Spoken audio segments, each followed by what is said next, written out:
Literally up until about 5 minutes ago, I was still chopping and changing my mind about what books were going to be on my top 10 for this year. That's how good my reading year has been. I feel like 2025 was a year of like high highs and low lows. And I've reflected on that in both my reading and my life, but the highs were really high. So I want to share with you today some of the best books that I read in 2025.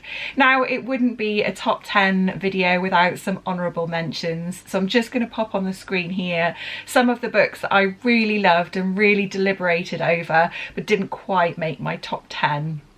So at number 10 we have This House by Sian Northey, which is translated from the Welsh by Susan Walton. This was a really quiet but gorgeous book about a woman who's kind of in her, let's say, late middle age, living alone in a very remote cottage in Wales. And we learn from the start of the book that she's been kind of obsessed with this cottage from a young age, and her profound connection to this house actually led her to more significant relationships in her life. Somebody writes to our main character and says they want to buy the house, and this book is about what happens next. It's quiet, it's understated, it's emotionally astute, and it really gets that show don't tell writing absolutely bang on. I really enjoyed my time with this book. At number 9 we have Fundamentally by Nusayba Yunus, which was introduced to me by the Women's Prize for Fiction last year.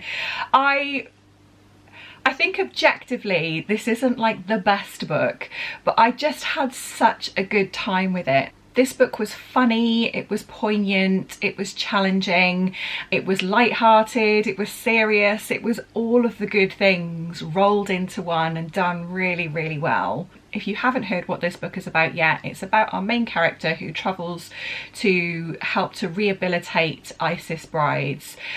She's a bit of a shambles, our main character, and she develops a relationship with one of the brides. It's about their connection, about saviorism, about ethics, and all delivered through this lens of humour, which I thought was done brilliantly.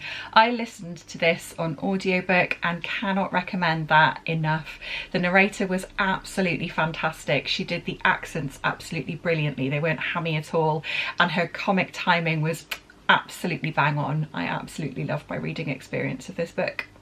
At number 8 is a book that I haven't seen many people talking about this year, and that's The Book Game by Frances Wise. Frances Wise is a pseudonym and it's written by two people. I'm not sure if they're a couple or not. This is about a group of academics who gather together in a summer at one of their country estates to have a sort of writing work retreat. They all have history together, they've all worked together for some time, they know each other personally, and it's about the secrets that emerge over the course of this 5 or 6 days that they spend together. Reading this book felt like being an extra guest on this retreat. You felt like you were earwigging in on these conversations, you felt like you were sat next to them around the pool listening to what was kicking off next to you, or with them on a walk listening to the conversations that were happening there, or overhearing things from downstairs whilst people were in the kitchen. I love a gossip, but I also don't want to be a hateful person, so having things like this in my life that get to kind of like scratch that itch and kind of exercise that muscle that wants to gossip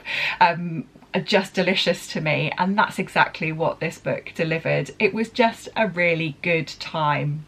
There weren't massive stakes, there was a little bit of mystery, a little bit of intrigue, but ultimately this was about the relationships between these people and I loved it.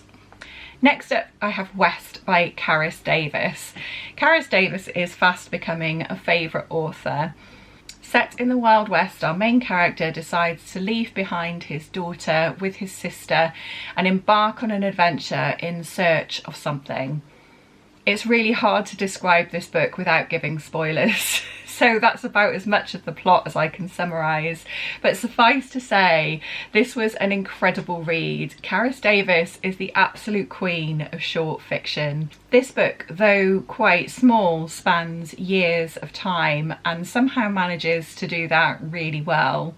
The characters leap off the page into your imagination, and I was so invested in this story. I could not turn the pages fast enough when it came to the end. I read this for Shorty September, and it's one that I read for hand-me-down shorts, which was the prompt to read a book and annotate it and pass it to a friend. So that really enriched my reading experience, because I was annotating it for Charlie at Charlie Brooke Reads, and I've passed it to her, and actually she's reading it right now, and it's so lovely to relive that experience with her messaging saying, oh my god, I just found your note. I'm also a bit nervous that Charlie is now getting the full experience of what it's like to live in my slightly unhinged head through these annotations in West, and really hope it doesn't spoil her reading experience of this really extraordinary book. At number 6 we have When the Cranes Fly South by Lisa Ridson. This is translated by Alice Menzies. Oh, this was such a bittersweet book. I was really interested in this book because it had been described to me as similar to A Man Called Uwe, and actually Frederick Backman blurbs this, and I think there's a quote on here that compares it to A Man Called Uwe. It's not like A Man Called Uwe. This is about a character called Beau, who is an elderly man who lives alone with his dog Sixton.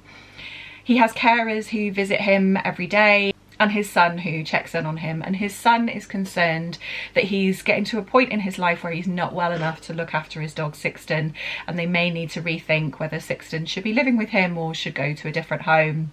Through the course of this book, Beau, our narrator, gives his impression of these experiences, but also we get flashbacks of his earlier life, which explain a bit more about him, and also his relationship with his son.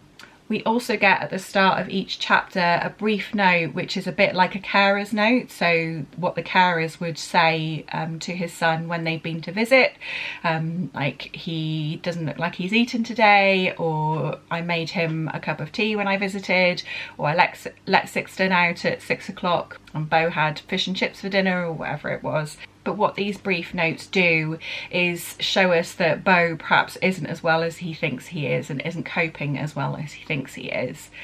This is by far and away, and I say this having read A Little Life, this is by far and away the saddest book I have ever read. It's very beautiful, it's fantastically done, it's about warmth and relationships and connection at its heart, but bloody hell does it hurt. This was a really, really exquisite read, which made me like snot cry. At number 5 we have Shark Heart by Emily Habeck. This is an unexpected new favourite. This is about a newlywed couple, and the husband is diagnosed with a rare degenerative disease, which means that he is slowly turning into a great white shark. Sounds bonkers, right? We read this for a book club, and I think it's probably one of my favourite book discussions that we've had. Most people loved it. It wasn't quite everybody's cup of tea, but the thing that came across so exquisitely in those conversations was that everybody took something a little bit different from it. Everybody took a different theme that meant something to them. Everybody related to it in a slightly different way, and that really illustrated to me the beauty of fantastic speculative fiction, and that's what this is. At number 4 we have Dog by Rob Perry. Oh, what a gorgeous, gorgeous book. This is about a, I think, teenage boy who we can safely assume has additional needs. He lives in a caravan with his grandmother, but when his grandmother is taken into hospital, he's left to fend for himself. And one day when he's walking on the beach, a dog, a greyhound, follows him home. Turns out the greyhound belongs to some sort of local gangster, and there you have the premise of this book. There is great character writing in here, there's a bit of adventure, but most importantly there is the relationship between Benjamin and the dog, and it is a thing of beauty to read. This book is absolutely chock full of courage and of heart, and I absolutely loved reading it. At number 3 is a book that's actually not out yet. So you get a jump on this one, and it's Our Numbered Bones by Katja Balin. I picked this up at Proof Party at Cheltenham Literary Festival, and actually it wasn't the Proof Party that I went to. They were just giving out extra books that they had left over from a previous one, and it was part of that stack. But how lucky was I to get this? Katja Balin is a children's author who I haven't read from. I think she wrote October, I want to say. But I can safely say her transition to adult fiction is chef's kiss. This is about a woman who's an author and she's got writer's block, so she takes herself off to a cottage in the middle of nowhere to try and get a grip on that and get some writing done. Whilst she's there, she goes out walking on the moors and she stumbles across a dog walker who has found a dead body in the ground. She becomes obsessed with this and befriends the excavation team who are working on the site. Through the way that she relates to the body that's found, we understand more about her backstory, who she is and why she's feeling the way that she is. I was so captivated by this book. It was powerfully touching. It wasn't an easy read by any means. I don't want to say too much about why because I don't want to give spoilers, but if you are somebody who really doesn't like to read about certain topics, then do check out the content warnings or do message me. I'd be happy to let you know yes or no it's that or not. I cared so deeply for this character by the end of this book. She was me, she was you, she was every woman I've ever known. This is out in February and I really hope that it gets the success that it absolutely deserves. Okay, at number 2, my second favourite book of this year is Bitter Honey by Carol Lewis. This is about a woman who, in the wake of her husband's death, discovers something surprising and unwelcome about her husband's past. Her husband has left her a series of letters, the same number of letters that form like the shape of a beehive, I think, because he was a beekeeper. And through these letters and the support of her sister, she comes to terms with her new normal. If you are somebody who likes nature writing, this is definitely for you. She lives in a cottage in the countryside and she tends to an orchard and there are bees to keep, and all of that is absolutely gorgeously written. There were quotes in here that I really luxuriated over, especially about grief, but ultimately this is a really hopeful story. Okay, last but not least, and will be no surprise to many of you I'm sure, but my absolute top favourite book of the year and potentially ever is A Room Above a Shop by Anthony Shapland. Oh my god, did I love this book. It's about two characters called M and B who live in the valleys in South Wales in the 80s against the backdrop of Section 28 and the AIDS crisis.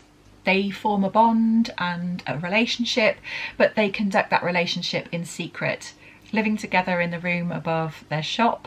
This book captures their love story through micro moments of love and tenderness and deep knowing and connection.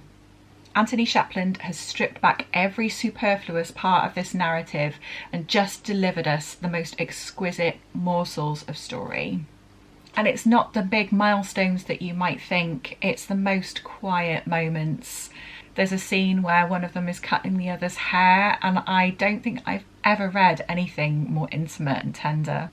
And whilst this is emotionally intelligent, it's politically astute, it's a lovely story, it's also an incredible piece of writing. I felt the care and attention given to every word, every bit of space, every plot point, everything that was included, everything that was left out in my soul. This was just the most exquisite piece of writing. Sophie from Redhead Reading read this recently and she described it as reading like a long poem, and I couldn't agree more. Not in the way that the language is flowery at all, it's really not, but just in the way that every word is so carefully curated. This was not a reading experience I will forget in a hurry. So that's it, that's my top 10 of 2025, and I still feel a wee bit conflicted about some of the books that ended up on my honourable mentions list, but what a lovely problem to have, too many fantastic books read in 2025. The things that I'm taking from this are how fantastic is it that there are so many Welsh authors on this list, and my top book of the year was by a Welsh author. The other thing that I found interesting kind of looking at this group of books and thinking, okay, well what do these have in common, what does this say say about my reading tastes at the moment is that quite a lot of them are about women living alone in cottages remotely in the middle of nowhere. Aspirational, you may ask, maybe. But that's obviously something that I was really into this year. So Bitter Honey, This House, Our Number Bones, but also The Safekeep could be described as that. The Offing by Benjamin Myers I read this year could be described as that. Yeah, there seems to have been quite a lot of those kind of books this year. But the thing I'm taking from this, looking at the list as a whole, is that what's made my top 10 books has been the reading experience.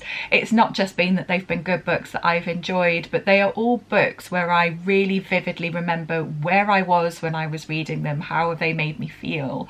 I really vividly remember where I was when I read all of these books and how they made me feel, and that impact is lasting, and I think that's what's made these my top reads of 2025. It's been the reading experience in the round.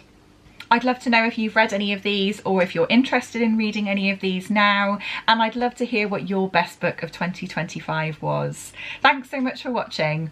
I hope that you're looking after yourself, and I'll see you again in the next video.